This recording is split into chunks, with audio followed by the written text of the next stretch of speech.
amazing how some of them differ.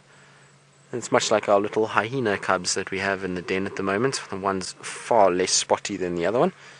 Oh, look at that. Look, big yawn and stretch.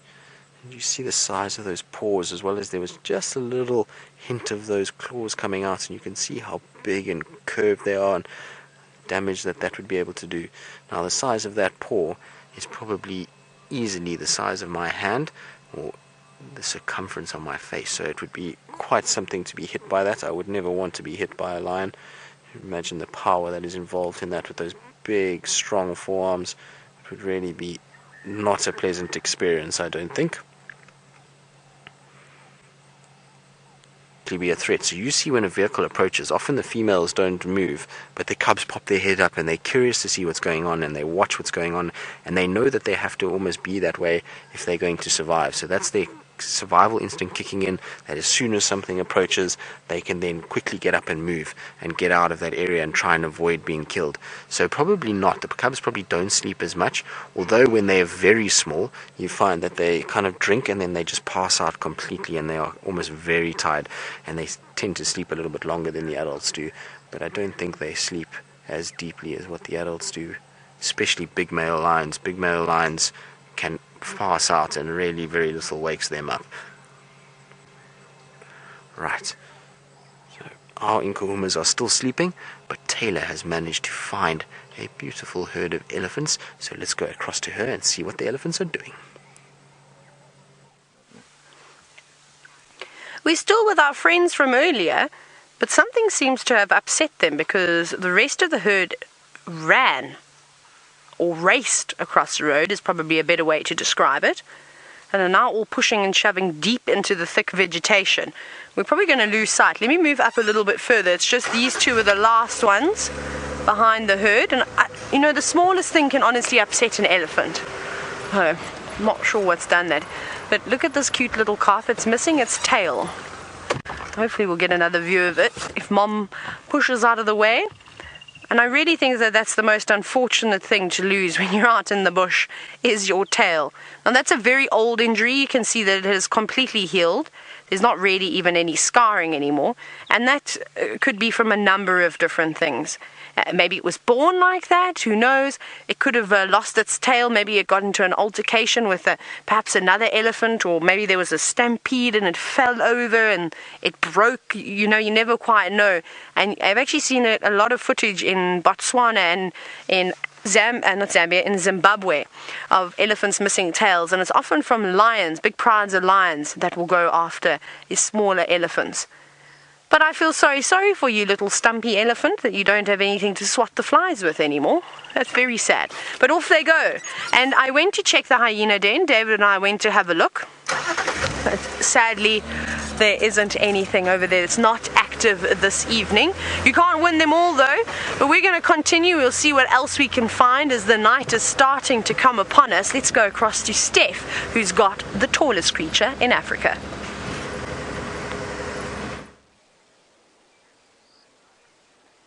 We do actually have the tallest creature in Africa.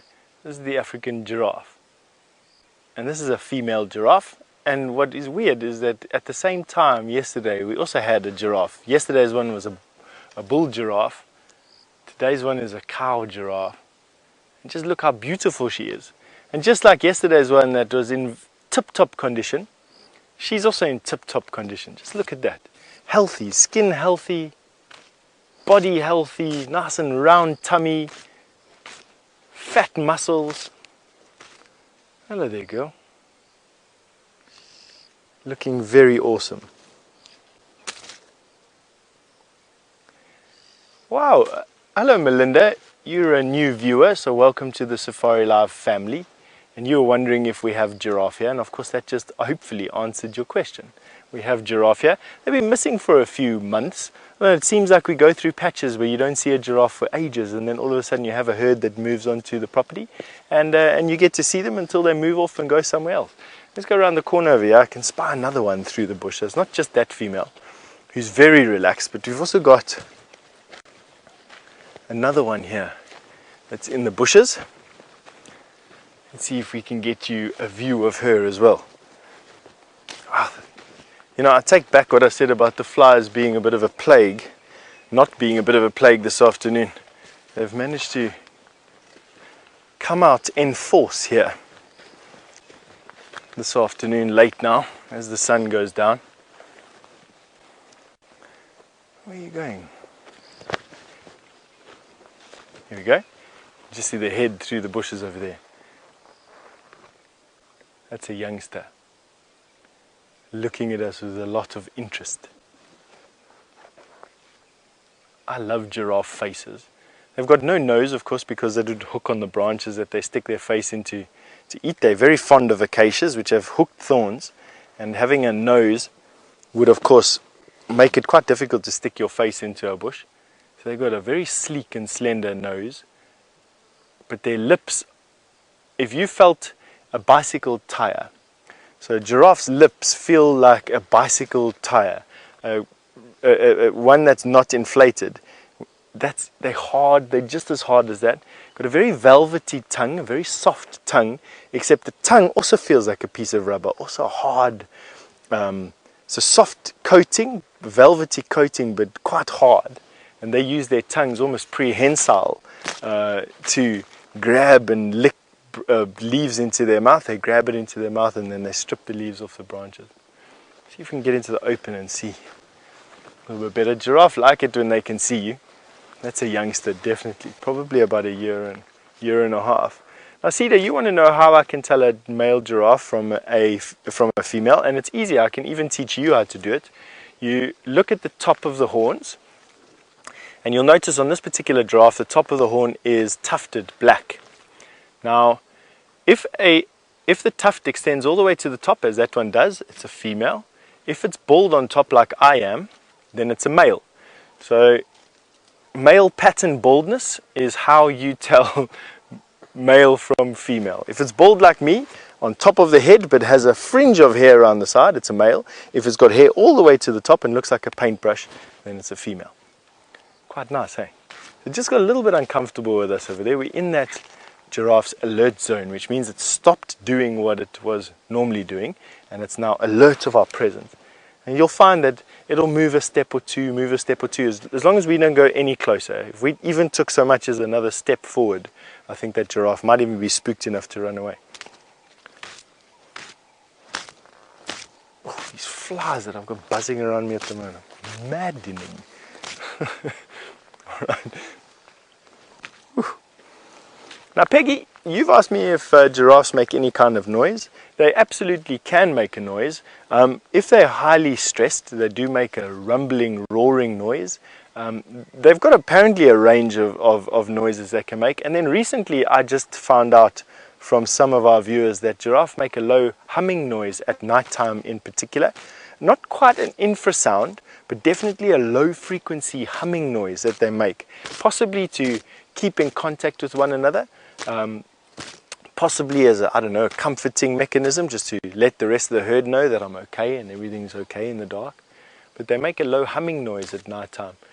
First observed by zookeepers who used to spend time in giraffe pens at night time. Isn't that incredible? Fascinating. I didn't know that at all. But it's nice to know that giraffe do make sounds. In the wilderness, under normal conditions, you don't hear giraffe making noise at all. So they have this, there's this old wives' tale that they are unfortunately mute, but that's not the case. They can make a noise. Here comes the adult giraffe now into the back. The baby's going to go and join mom. You can see how big mom is compared to baby. Kelly, you want to know if giraffe are known to charge, or you're making a statement on giraffe known to charge. Kelly, yes, they will charge to protect their babies, and they can inflict a terrible kick. They've got the animal kingdom out here, the hardest kick in the animal kingdom. A giraffe can put a massive amount of force into a kick. Definitely kill a lion with one kick. Would they charge me without me provoking it? No, they're not going to just unprovoked charge me. And even then, giraffe are fairly nervous of people. But if I had to run up to a baby giraffe, for instance, there's no doubt that I'd elicit a charge from a more aggressive giraffe mom. And you don't want to be kicked by a giraffe at all. There you can see how she's a full-grown giraffe cow. A male will top her by another 3 or 4 feet. Right. Where I used to work at Singita, Lubombo, on the other side of the Kruger National Park, lions fed almost exclusively on baby giraffe. And here it doesn't seem like that's the case. In any case, we just see the Nkuhumas that Tristan is with eating buffalo. Anyways, while we're talking about lions and Tristan, why don't we send you over there to go and have a look at what they're up to.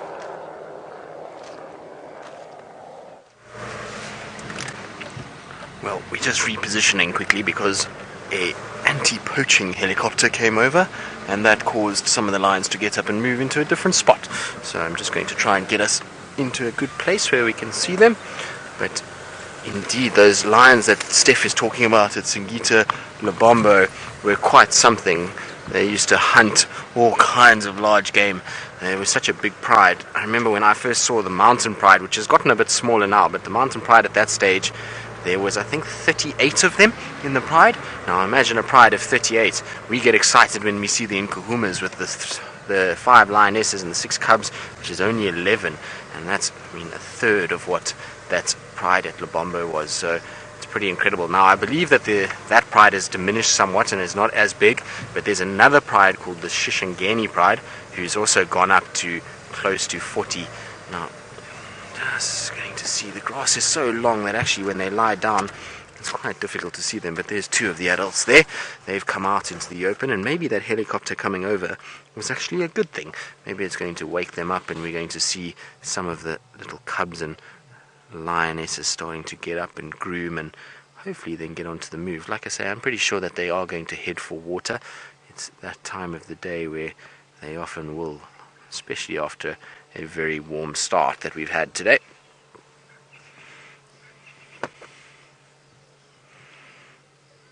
But aren't those eyes amazing? They've got such incredibly pretty eyes already. There's one thing about the Nkuhumas is that all of them have really quite pretty eye colors. You obviously got the amber-eyed female, and then the other females have this light, very pale colored eye, and when they look at you, it almost feels like they're cutting to the deepest part of your soul. It's quite a special thing that they have, and I really enjoy watching the Nkuhuma Pride. They are a beautiful group of lions, and it's quite typical in the summer months. They often look a little bit more scraggly than they do in the winter months. The winter months is obviously the time of plenty for a lion pride. It's when animals weaken and hunting becomes much easier. And also the grass tends to brown up a little bit, so it becomes a little bit easier for them to camouflage as compared to now with the green.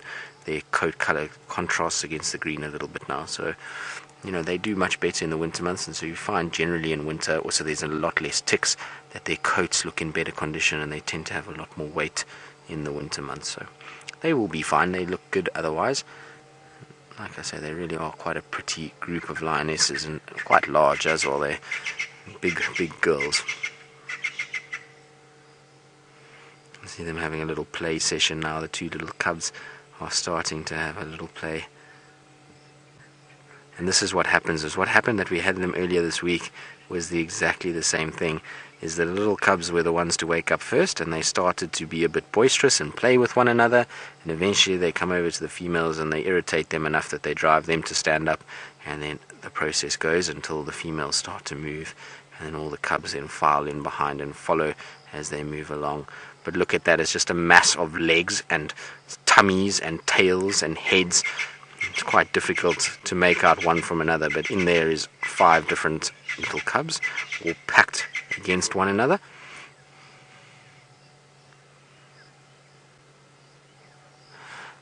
Rebecca, a very good question. You're wondering why they have black fur behind their ears.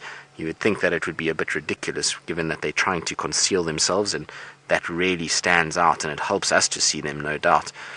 But the black fur is there for exactly that reason, and that's exactly why it's behind the ear. So when a lion is hunting and it's going to be facing the prey item, all that prey item is going to see is the front of the lion. It's not going to see any black on the ear at all. Those ears will be flat and facing forward towards that prey animal, so they're not going to see the black. But all the other lions behind them, so the other females or the cubs, they will pick up that black very, very easily, and they'll be able to position themselves accordingly when they're hunting. And then when they're moving and they're not hunting, the little cubs can see their mom up ahead, particularly in long grass like this. You can imagine when you're just off the ground and you're a tiny little cub, it's quite difficult to see where mom is. And those big black ears help for them to be able to follow their mom. They also have that black tip to the tail, which is exactly the same use that the ears have. Look at that, a little bit of affection amongst the adults. Now, I wouldn't be surprised if that sparks one or two of the cubs to start coming in and doing a bit of the same. And this is very common display when the lions are starting to wake up for the evening. They come and they groom one another, and they just get their coats back into good condition again before they start their nightly walk. So it's a good sign for us. It means that at least they're starting to wake up a little bit.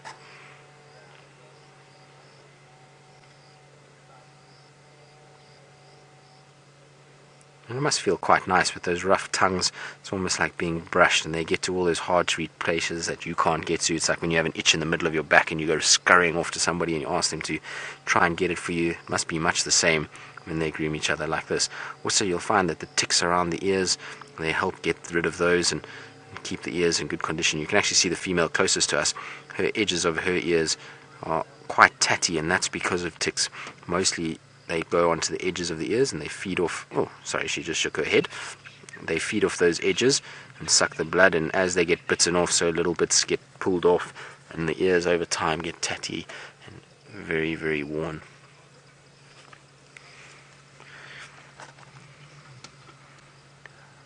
There we go, she's up again, and let's see where she goes to now.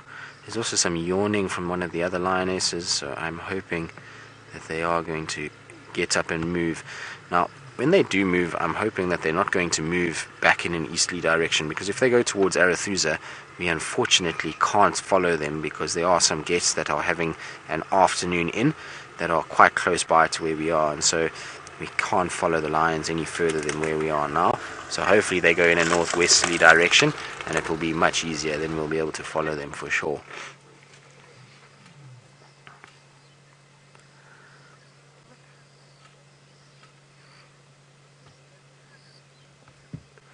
Ah, Reese. Interesting.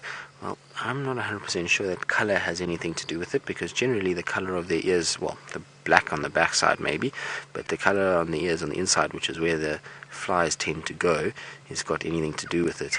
I would imagine heat is a very good example of it. That's why.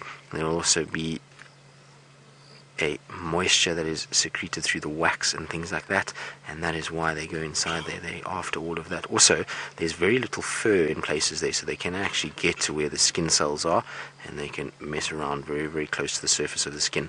You might find they're even gaining a bit of moisture that's coming off from the ear itself, so that's why they go in there. You'll find that they also go towards the eyelid areas where there's exposed skin, on the nose, and if the mouth is open, often along the gum line areas and onto the tongue. So anywhere where there's some exposed skin and not too much thick fur is where the flies like to head and try and congregate.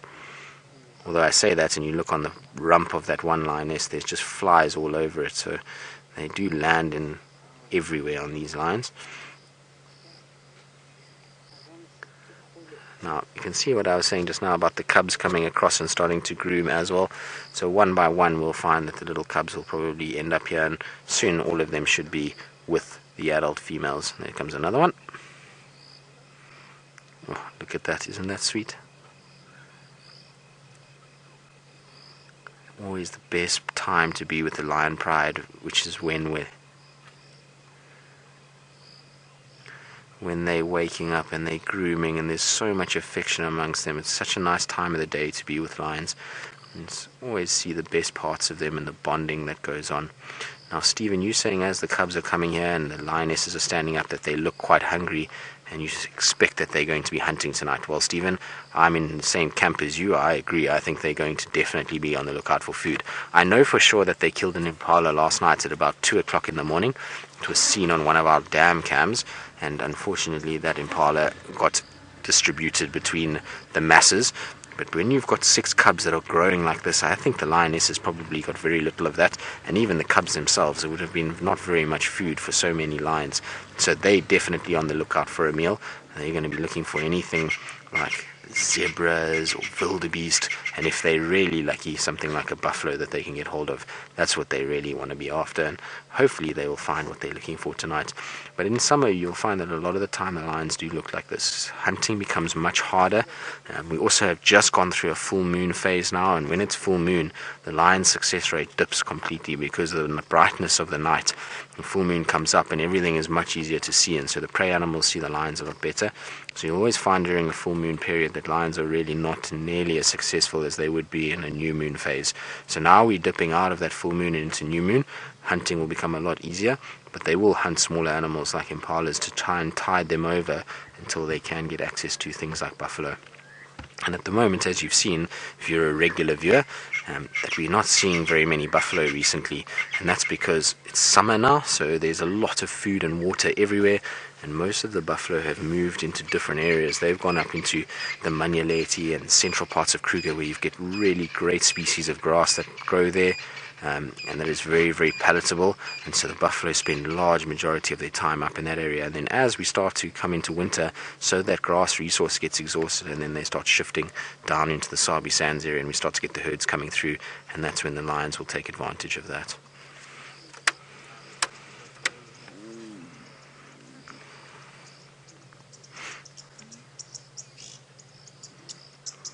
But that is one big pile of lions all mashed up together there. Oh, look at that. Isn't that amazing? It's so cool to see these guys together.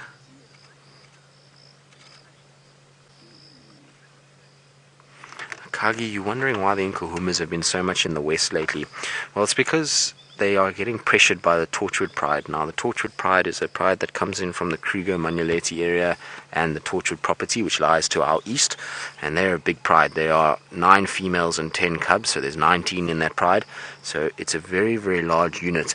And don't forget that these Nkuhumas have also been split. So it's just been the 3 girls with the cubs, which means when it's 3 females, they are in no way going to be able to defend themselves against 9. And you can see that the Nkuhuma females, a lot of them have got little scrapes and cuts on them. So I think they had a bit of a run-in. You can see on this female on her flank there, you see there's a few cuts there. Oh, she just sat down now. But let's see on the other female. I know there's one that's got quite a bit of scarring also on her left flank. So there's a bit of scarring at the moment. So I think they had a run-in with the Torchwood Pride, and that's pushed them further west. Also, the Birminghams have finally started pushing west again as well. During the winter months, they didn't come anywhere near this side. So they've also pushed west, which means that these Nkuhumas will be hearing those Birminghams calling around them, and they know that this is a safe area for them to enter if the Birminghams are calling, because they are the fathers of the cubs, and so that's maybe why they've pushed a little bit more. Interestingly enough as well, the Salalas are absent.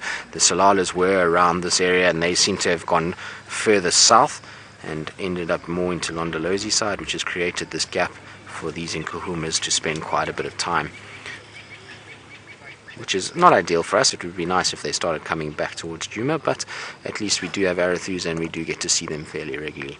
Now, I've just turned on my lights because it's starting to get very gloomy, and so what we're going to do is go back to Steph so that he can say his goodbyes, because we don't want him out in the dark, even though I reckon he could make it and survive a night out here in the wilderness if anybody could.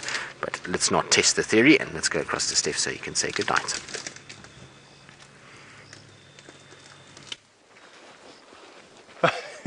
Thank you very much.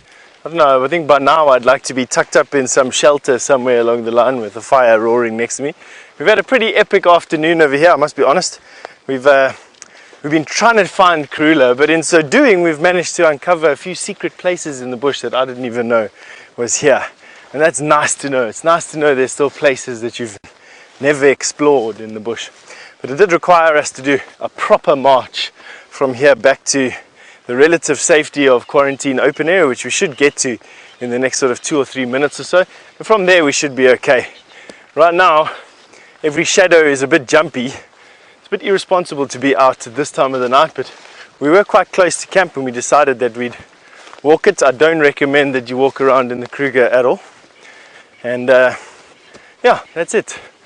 So I think now has come the time for me to say goodbye. So from myself and Craig and Herbie at least, we want to wish you a happy day wherever you are on the planet, and you're off to Taylor. David and I were doing some chopping. We were removing trees from the roads that were overhanging, so I need to quickly clean the bonnet or the hood of my car, just so that I can get rid of all these wood chips from the bush willow that we cut down. It's not, I'm blinding myself. This is how we clean the car, clean the car, clean the car. This is how we clean the car every single day. You can't have a dirty hood. It's got to be nice and shiny. And we'll just remove all the decoration, all the leaves and sticks. David, how is your shirt? Do you not have wood chips down your shirt? I did as well. I had to do a little boogie woogie to try and get it out. There we go. That's a bit better. Nice and clean again. What do you think, David? Good. No, I'm just showing. I didn't really spit on the car. So I think that would shine it quite nicely. There we go. Now let's get back in again. And we've got to plug ourselves in. Oh, that feels much better now. It's been bothering me for the last couple of meters. I thought, let me do it quickly before I forget. Now, it's not quite dark enough to use a spotlight. I reckon in the next 5 minutes we'll be able to pull one out. And then we shall start the search for chameleons. Because if we can have a chameleon every single night, that's quite nice. And we're going to start missing them in winter. Winter, they're going to disappear. They're not too fond of the cold weather, and so are the tortoises. So we better start making the most of the reptiles, because I can promise you we'll definitely miss them with a few months as winter dawns upon us. Right, where are we going to go, David? We're going to jump onto Bubbles or cut line. Right. Let's go into the cut line, and then I think, David, we haven't been down Hyena Road in a very long time. Or, no, you know what we'll do? Let's go down Gowrie Cut Line, which is not too far away from here. And then we'll weave away along Central, and then we go up Bubbles Hook, go east along Hyena Road towards Bubbles Hook Cut Line. And then we'll go via the dam, and then we'll come down in Yala Road, because that's still the area that Herbert thinks that Karula is lying about. Though we're uncertain, because we haven't had any tracks or any real sign that she was around. It was just sort of squirrels and birds alarming, I think, yesterday afternoon. So maybe we get lucky. On Inyala Road North, there are those lovely pans as you get to the junction of Central, which would be a good spot to drink water. But there's also lots and lots of water in the Mulwati. And there's actually open spaces on the bank that we'll be able to have a look and shine a spotlight down, which will be good. Right, let me dig for it. Let's see. Almost, not quite yet. It's not really doing too much just yet. So we'll just hang tight for a bit with our little LED lights. And maybe we're going to see some nice insects tonight. This is always a good road to see any beetles and scorpions and solifuges that are perhaps crossing the road. And we'll keep an eye out for them. I've got my scorpion light too in my camera box. So just in case we do see one of those, we'll put it under the UV light. Louise has now just shouted in my ear, yay, I'm so happy, because I won the scorpion light at our Christmas party. We were playing, what is that game called? Secret Santa. But then you sort of get your gift, and then you fight for it. And there were many tears, people were crying, friendships were ruined because of that game. It's quite stressful, and I didn't even realize that there was a scorpion torch until Louise waved it around, and I was like, oh, I need that for my suit, my part of my guiding kit. So I snatched that from her. I don't know, Louise, what did I trade you? I kept trading Louise something not as great. I think it was a charger, portable, a power bank. So it was a power bank. Now Louise is telling big stories. She said that she actually bought that scorpion torch. So that was her gift that she bought. So we get a set amount of money that we need to buy a present for, and then it gets wrapped up and put into a big pile. And anyways, I don't know if I believe Louise for a second though. So she said she bought it, and then she was always hoping that I was going to get it. I think there's some big stories going on over there. What did I buy? I bought a power bank. Louise, I think actually you got my present. So yeah, power banks are very useful when you're out in the bush. Right, I'm excited. Let me see if I better not talk nonsense. That scorpion light better be in here. Let me find it. Let me dig inside my bag of tricks. I'm pretty sure that I had it in here, but there's so much. Aha! Here it is. There it is, and you'll see it's got a purple light. You can't really see it too much, but that's it there. So now we need to search. You can really do much. They just got that one. Ah, I thought there were more settings. Right, let's put it back in the box so we don't lose it. Come on, scorpion! Where are you? Surely we're going to find one. I haven't seen a scorpion for quite some time. It's been a while. We used to see them in camp quite a bit. They'd crawl over your toes. It was always a joke in camp. It used to be scorpions. Someone would sort of announce to the table as we were having dinner, and everybody lifted their feet off of the ground. And it went from scorpion to centipede. And now we're not having to shout anything at them all because nobody comes to visit us. We had a couple of big crickets though, making a bit of noise, but no one's really too worried about a cricket crawling over your feet. Oh, and Gregory, when Gregory the tortoise comes in at breakfast, you have to shout, "Gregory, watch your toes," because she seems to want to eat toes. I don't know why she has the taste for human toes, but she goes after them. It's quite ridiculous. Okay, let's try a game with the spotlight. It looks like it could be dark enough now. Yes. David, are you ready to see a chameleon? I feel like when I say that I normally spot them, but now I won't because I've jinxed myself. Silly me. Let's have a look here. And the cutlines always seems to be good for chameleons. You see quite a few. We just need to hope that they're on the right side of the road. I would like to see a small chameleon tonight, one on a piece of grass, but or I suppose I'll just take any chameleon that I can get, but preferably a little one. Right, let's scan here. No, you know me, I'm always one-sided. I don't look on the left. I'm going to turn that light off now. David, you can only look on the right-hand side. Got to focus. Oh my goodness, that bird gave me a heart attack. There was a bronze-wing corsair on the road, and of course I'm looking elsewhere now. Luckily it's got wings and it's quick off the mark. Nope, that's not a chameleon. Woo! Come on, birdie.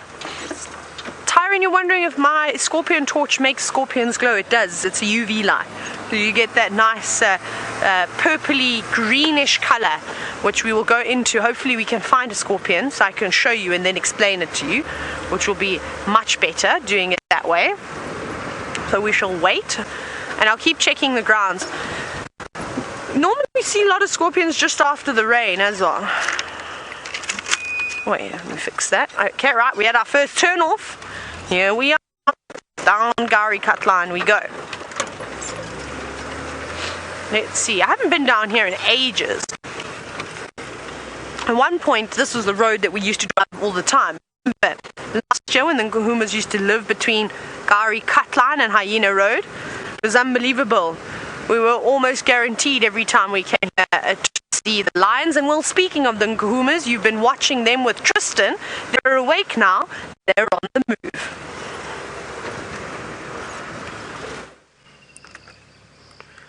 They are awake, but they have gone into an impenetrable fortress of bush. You can see here where there's a massive dip in front of us, and they should be coming straight towards us. They were over that way. The last time I saw them was while Taylor was linking to us, just dropping down and coming straight towards us. Now the problem is that inside here, I'm pretty sure that there is water. I don't think they'll be coming outside of that.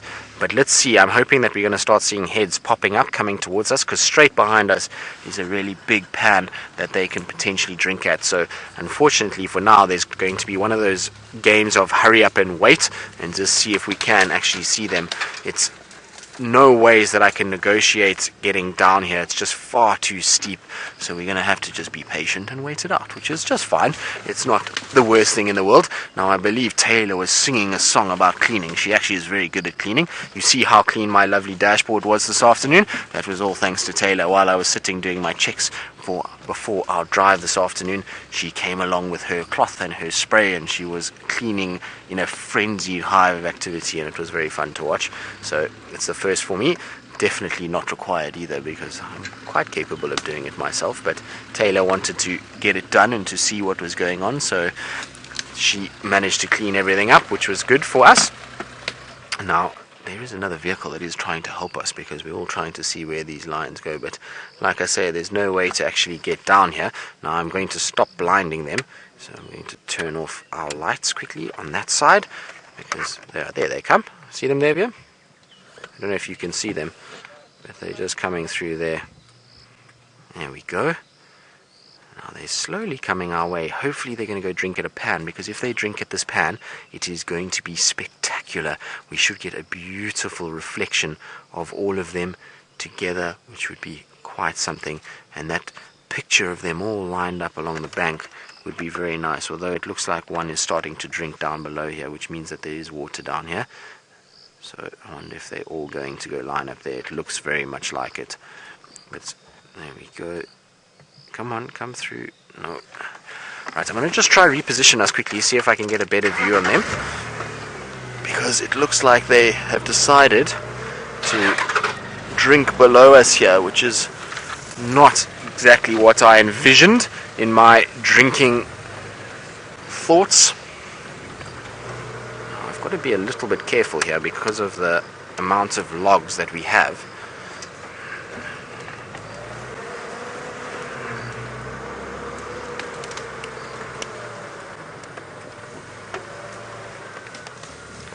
No, we're not going to be able to get down there, I don't think, Vim. Let's see quickly. Here they are, straight below me. They're coming up this way, which is actually perfect for us. It means we don't actually have to go this way. There they are. So let's just see if we can try and squeeze through this little gap. We're right there, Vim.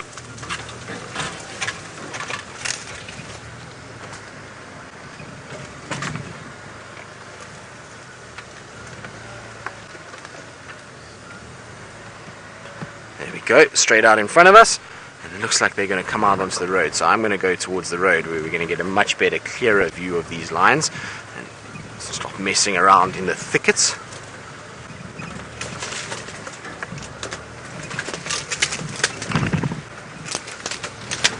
Now I had an interesting report now as well that the Birmingham males are also up and moving, and they're coming straight east. Now I don't think they're going to get to where we are before we finish this evening, but they definitely are on their way this side, so maybe for tomorrow morning we'll have a bit of luck and be able to actually see them. But look at this, you see the lionesses leading what's going on, and then the little cubs coming from there. Hello guys. There we go. Let me get out of frame there. But you can see some of those scars there on the left side of that female in front. She's got a few, and look at her testing the wind. So she's busy smelling, trying to see if there's any sign of any animals that could be close by that she could potentially hunt.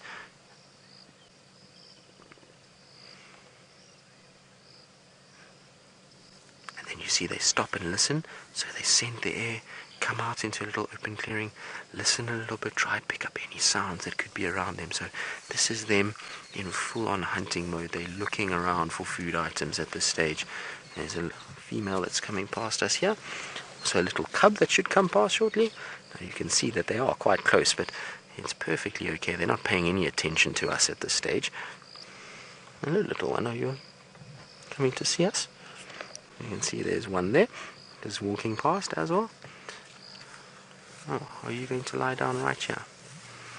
See, she's going to have a little itch. So a nice little itch on the ear there before we carry on. Doesn't get more special than that. To have all these lions surrounding the vehicle is quite something. So you can see there, they're all just now in front. It is quite spectacular to have them. The atmosphere that surrounds them, even though they're not the big impressive males, they still have this aura about them as they walk around the vehicle in the darkness. It's quite something.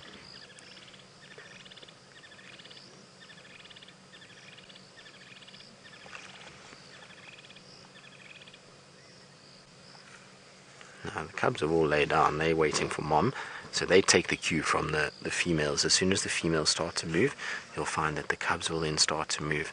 Now the problem is they are starting to head in the wrong direction. They're starting to move now towards Arathusa Dam, which, like I was saying earlier, we're not going to be able to follow them if they do. So what we need is for them to go straight north over the road, or to try and come back to the western side. If they start heading straight east, we literally are right in front of Arathusa then, and we're going to have to say goodnight and leave them there. So I'm hoping that they're going to continue this way and go into the bush and be able for us to then follow them up that way. I see some of them are lying down now, and the females are still watching around and looking as to what's going on.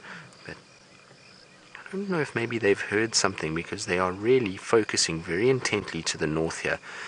I wonder if there's maybe not some impalas close by. In this area that we're in, often on this open clearing that we are up here, you'll get impalas, zebras, and then there's a lot of nyala that come off out of the drainage line section that's off to our right where they've just crossed through, and so maybe there's some of those around, and then there's the odd buffalo that hangs around this area too, so maybe they're going to find one of those.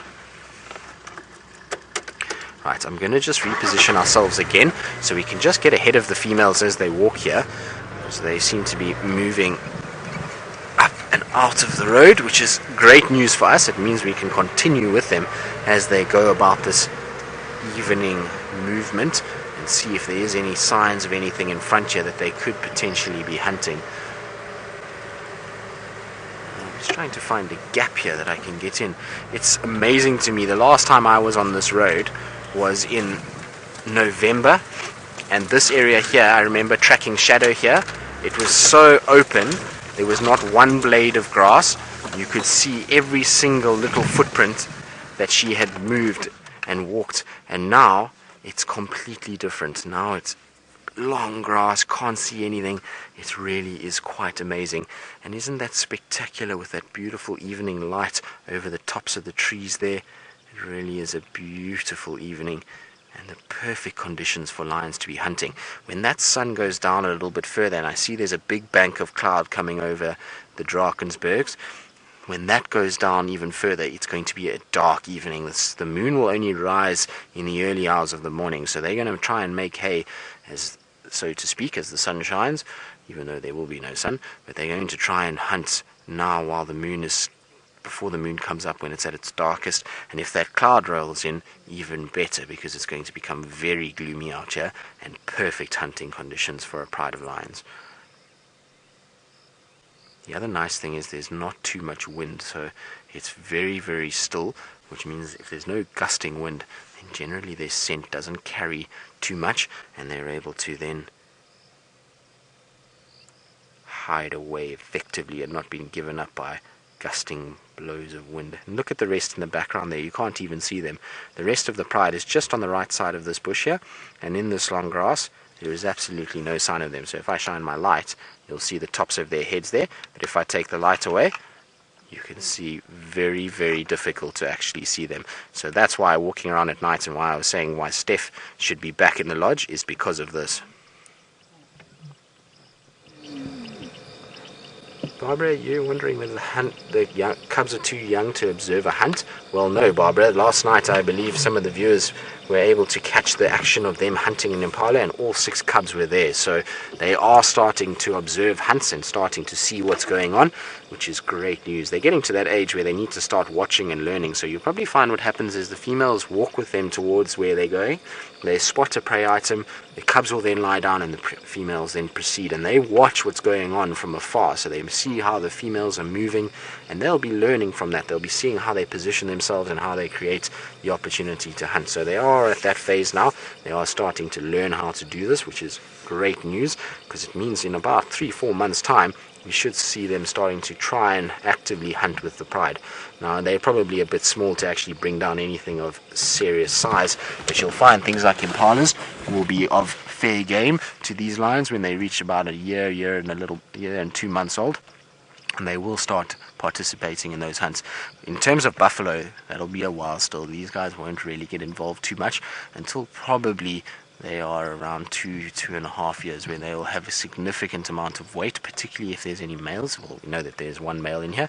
Then the rest will be able to help out a little bit later. Then normally the females start to really help on the buffalo hunts at around 2.5, 3, whereas the males already at 2 with their bulk are able to do so. So it's going to be interesting times ahead, and hopefully it will be very, very rewarding ones for us as well. So we're going to carry on with them now that they've sat down a little bit. We're going to take this opportunity to go and see what Taylor McCurdy's up to and see what she's busy cleaning now, and then we'll see where the lions go after that.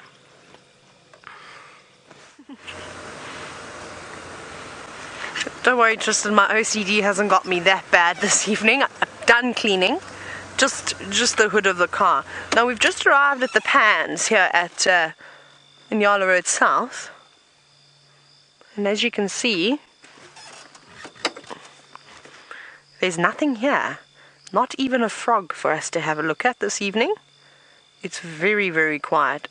There's a couple of spiders though. David, can you see them just where in the middle of my spotlight is? It might be a bit dark on the water, yeah. There we go. There's one. You can see it. Just moving, it's actually still now, but that's a fishing spider, and there were quite a few of them. And the reason how I spotted them was, you can't see it, but you can actually see the reflection of their eyes with the spotlight, which is quite amazing. You can't see all 8 eyes, but you can definitely see a reflection of one. Oh well, that's a pity. Should we have a listen? The nightjars have just started calling.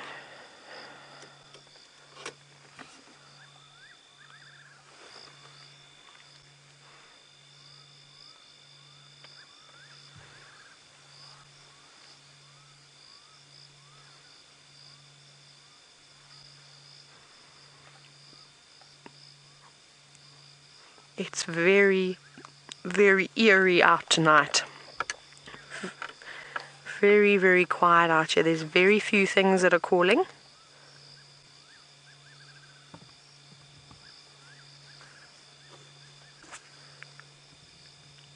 Just the occasional call of the fiery-necked nightjars.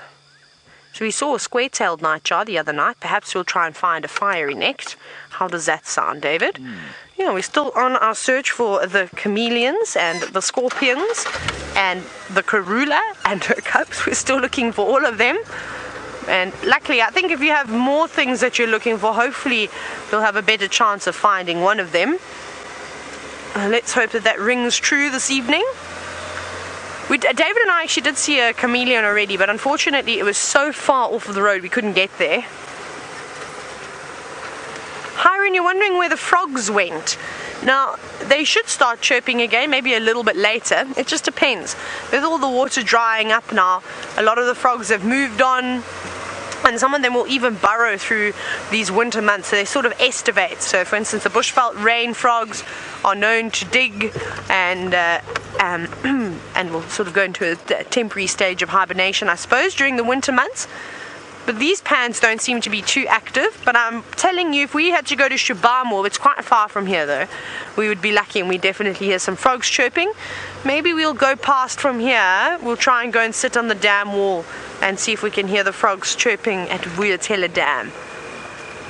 They definitely are around. You've just got to know exactly where to look. Now remember, it is Frog Day on the 20th of March, so I don't even know what day that is though. It's Saturday today, hey? And it's the 18th, so it's Monday. Monday is Frog Day, World Frog Day. So I hope you're looking forward to that. That's going to be quite exciting. I think we're going to go jumping around in some pans and see what we can find, which I'm sure will be quite comical to watch myself, James and Tristan bounce about in water at night. You can only imagine the things that are going to go on, but don't imagine too hard just in case we disappoint you. We're not that funny. Ooh, insects getting into my mouth as usual. Come on, nightjar. Just saw one. It was just sitting up on the stick, but it flew away. Goodness. Just scan here. Come, chameleons, bush baby, where are all of you tonight? Now, Lynn, you're wondering if we check our rooms before we go to bed for creepy crawlies. I do.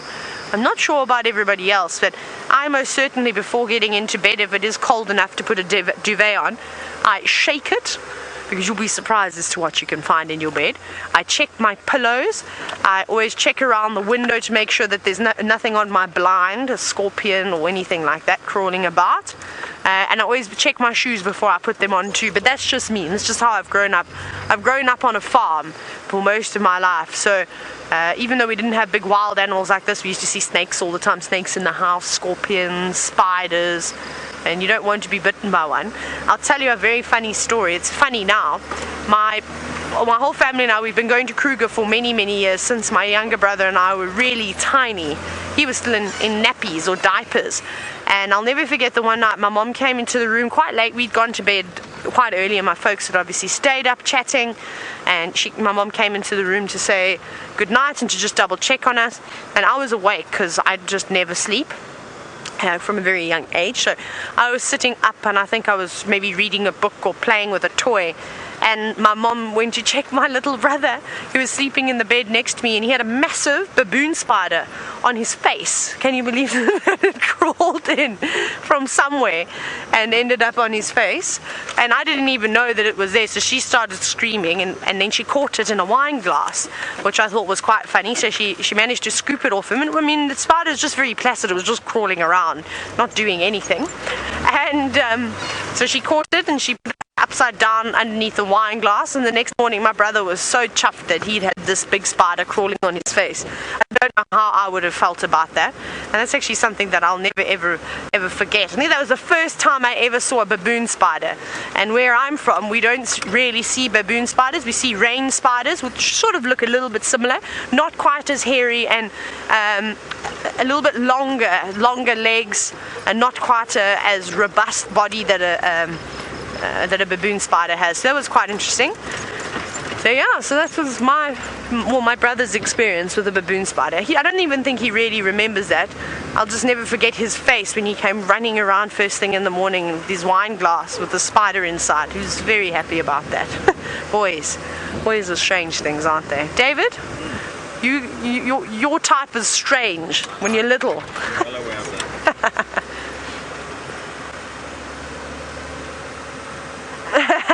Louise says she agrees that the boys are strange when they're adults too. No, you guys keep us entertained. Thank you for keeping us entertained. Louise, please may I have that question again? Hi, Impala. David, should we have a look at these guys in infrared? We can do. Because what we're going to do, I'm going to try and sneak up to these Impala and see if they don't run away. And we're going to actually switch to infrared and have a look for a change. Don't, guys. Don't move. Are you ready? David will let us know when he is ready. We'll just sit and wait for these Impala. Oh my goodness, the bugs. Right, have a look at this. So there are the Impala. Now Rachel, you're wondering what I'm going to wear for Frog Day. Whew, that's a good question. I actually don't have any frog things. I'm a bit sad. I would have definitely liked to have dressed up like a frog. Perhaps Jerry can make me a mask of some sort. She's quite talented in the art department. So maybe we'll do something like that, but I haven't got an idea. And even if I did know, I don't know if I'd tell you. I'd like it to be a surprise rather. But how interesting is this? You see these boys at night, and you can see that they're much more relaxed. I can't see anything with my naked eye now. We're sitting in complete darkness, and look at them. Normally, when we have the spotlight out, you'll see that they obviously run away from us, which is not great. And there they go. Hello, boys. They do look a bit strange, don't you think? Look at their eyes glow with that UV light. Not the UV light, the infrared light. Now, they can't see this light either, so it's not affecting them at all. It's not great for photography, of course, because it's pitch black, but it's just amazing to watch animals as they are so relaxed. There goes the other one, darting off. They got a bit separated there, and he looked like he got a bit of a fright. So this is what we're actually seeing a lot of at the moment, and I was chatting about it the other day. As the rut comes around, we're starting to see sort of big Impala rams hanging up around the favourable spots. Now we're at Chele Pan. That's where Chele Pan is, down in that corner. I can go actually a little bit further to the right. Is it? Yes. It is down there somewhere. It's just a bit difficult to see with there not being much light. Right, should we carry on? Yeah. Are you ready to change? Yeah. 1, 2, 3. Look at that, amazing. Go, David, you're so clever.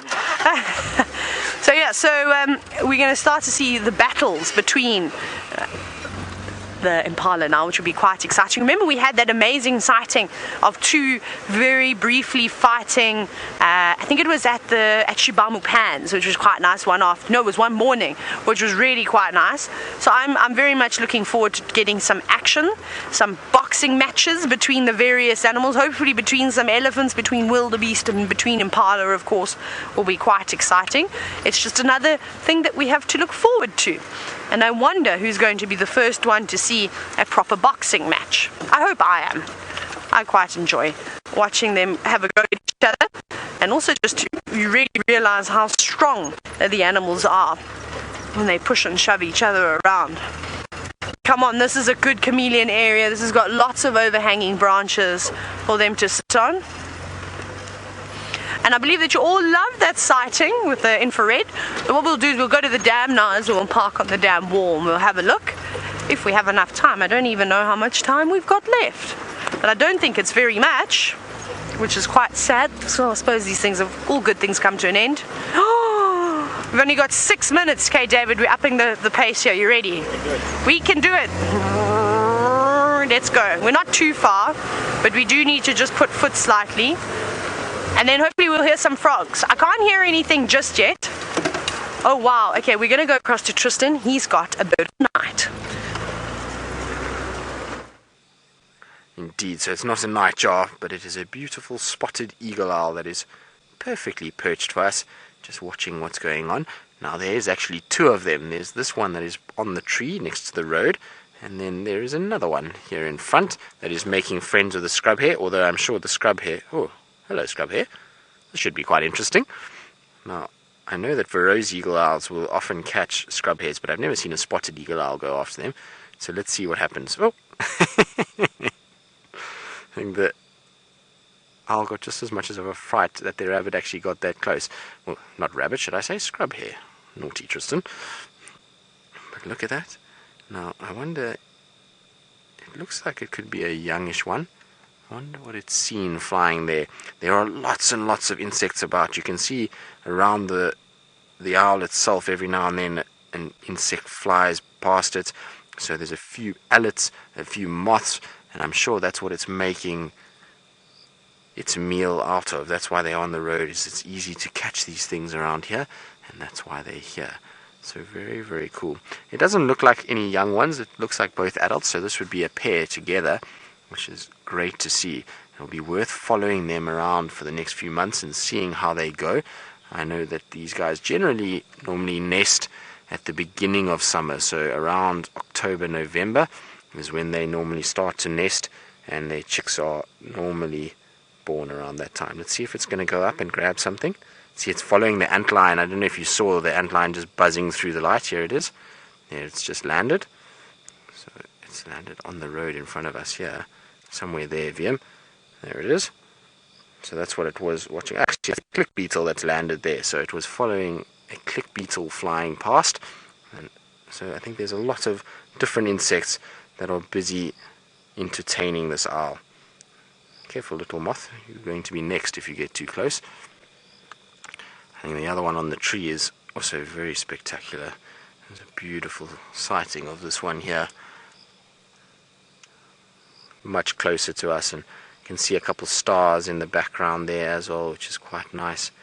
A very, very, very pretty way to finish our drive. Now, some of you may be wondering what happened with the Nkuhumas.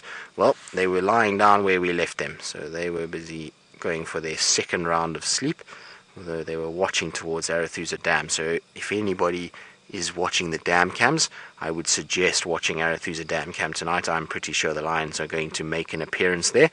And there was quite a few impalas when I quickly shot past that area, in that open area. So I'm pretty sure they are going to hunt those impalas. So if you want to watch the Nkuhumas being active, the Arathusa Dam Cam is where I would hedge my bets tonight. Right, we're going to leave these owls in peace and in darkness and let them carry on with their night. And while we carry on, let's go back to Taylor, who's got a very cool sighting of elephants in infrared. Isn't this amazing? We're having so much fun tonight, and I'm so glad you got to see some owls with Tristan and a scrub hare giving an owl a fright, which is, well, something I haven't seen before. But yes, we do. We have got elephants at night time, and look how relaxed they are. Again, I cannot see a thing. It is pitch black. The light that you can see that's catching their eyes is just infrared light. Again, the animals can't see this light, so it doesn't affect them. Look how cool this is. All the youngsters, very, very, very much relaxed, just feasting away. Doing exactly what they do during the day, I suppose, is eat, eat, eat, eat. An elephant needs to eat for 19 hours a day. Can you believe that? Luckily, we as humans don't have to eat that much. That would be quite a disaster, having to constantly feed. Can you imagine half the show would consist of us munching away in between the feeds? Hey, David? Though, I must say, that's David in the morning. And the amount of snacks that the cameramen bring with them on the morning safaris is amazing. It's fruit and cereal bars. What's your favorite snack, David? Definitely a fruit. A fruit. Which fruit? I like a plum. A plum. Or a kiwi. So there we go. So David's favorite snacks to bring with in the morning are either plums or kiwis. He does munch away on the cereal bars. He definitely does that. And I'm sure that an elephant would enjoy a cereal bar or a plum or a kiwi too. But we shall not give them any of those. They are wild and they need to find their own food. But they're all feeding on something specific. I'm not sure what exactly they're eating. Something that's growing down there. But we haven't got very much time left with you this afternoon on the Sunset Safari, coming down to the final seconds now. And I hope that you've enjoyed it. We've had an abundance of game again. We really have been spoilt today, the 18th of March. We have been blessed with lots and lots of wildlife. So from all of us here at Wild Earth, we are so happy that you keep watching. Keep sending in those questions, those screenshots, and we hope to see you all soon for the Sunrise Safari.